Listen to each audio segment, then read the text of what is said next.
Our culture today is dominated by stereotypes. How come you see many white families and friends like this, but never an Indian one or a Hispanic one? And if you do, they look like this or this. The origin of these degrading stereotypes can be traced all the way back to the early days of photography. In the early 1800s, Europeans used photography to capture images of the natives and send them back to the empire. While these photos finally provided a way to visually describe the information being sent around the world, it also allowed the Europeans to more strictly enforce their stereotypes onto the natives.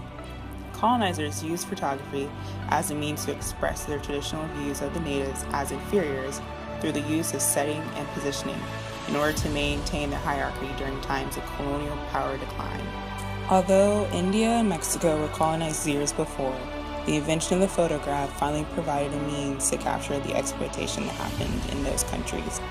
In 1837, Louis Seigneur invented the daguerreotype, which captured the first permanent image. This invention revolutionized history by allowing information and cultures to be reflected visually, which helps to show more factual representation of the natives.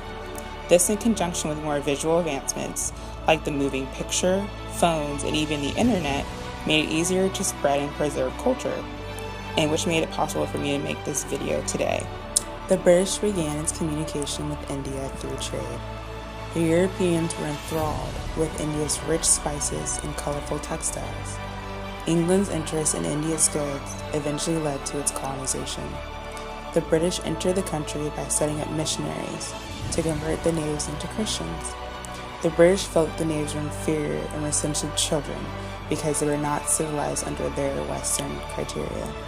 There are many primary documents written by British elite to reflect the horrid perceptions of the natives, but once the camera is invented, this allowed them to reflect their opinions visually. In 1855, English photographer William Johnson went to India and began his collection of photographs that he titled Views of Western India, Costumes and Culture.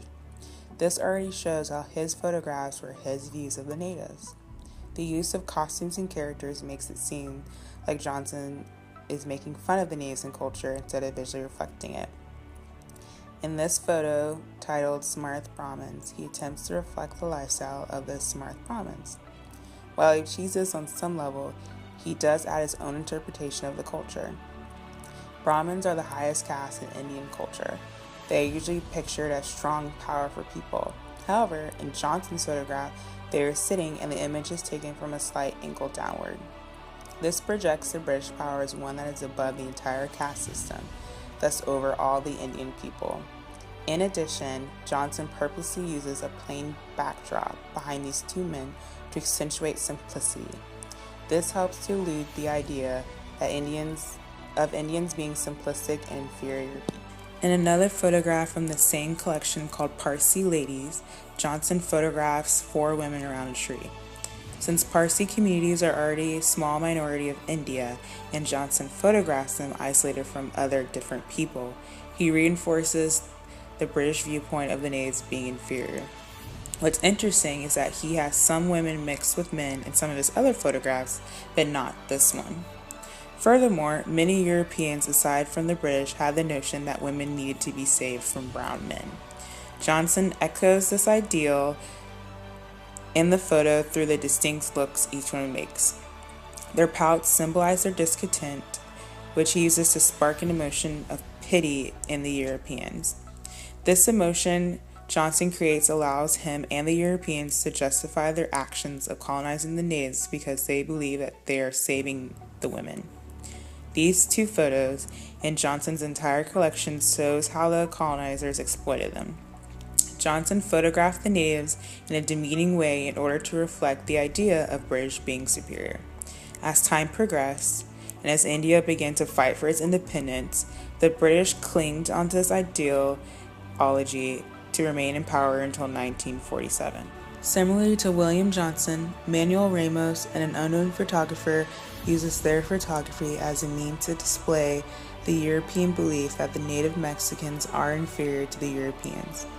In this photo, Ramos uses the crowd of people and the location to visually reflect that the natives are a lesser class. Prisons have a negative connotation in people's mind because of who and why someone is sent there. The European society views prison as a place where bad people who do bad things are forced to go. Thus, they view the people who are in the prison or around the prison as bad people, which causes the viewers of the photograph to see the natives as inferiors instead of equals. In addition to the location, Ramos captures a large crowd of people in darker colors outside of the prison to help the viewers, aka the Europeans, project the ideal of wrongness and immorality onto the crowd. All of these natives are facing the wall. This alludes to the possibility that the natives are waiting for something or someone. Since this photo was taken during the Mexican Revolution, this holds a lot of symbolic meaning in the terms of change for the country and eventually their independence. Like Ramos's image, this postcard reflects the need for white interference, aka colonization, by how the women and men are perceived. The men in this photo are holding guns and scowling to allude to the sense of danger and recklessness. This perception of them fuels the same European notion of brown women needing to be saved from brown men. All of the women photographed are strapped with ammo and slightly dressed like men with their hats, white tops, and black bottoms. This visually shows how the women are being influenced by the men and thus needed to be saved from them. But the fact that this isn't a normal photograph, instead a postcard, strengthens how the Europeans sees them as inferiors. This postcard was circulated around in order to have the colonizers look down on them and build themselves up to maintain in power. But as we learn with India, this doesn't last for long. Although this was years after their independence from Spain, they were still fighting the battle of equality from the government in the eyes of the Europeans. This ideology of using photography to show inferiority is still very much prevalent today through the use of stereotyping. In the US today, TV shows show Indians as being cab drivers and gas station owners. Good rice, good curry, good gunde, let's hurry. They show Hispanics as laborers and gangbangers. They continue to use these negative images to put up the American people. The only thing that's really changed are the images themselves.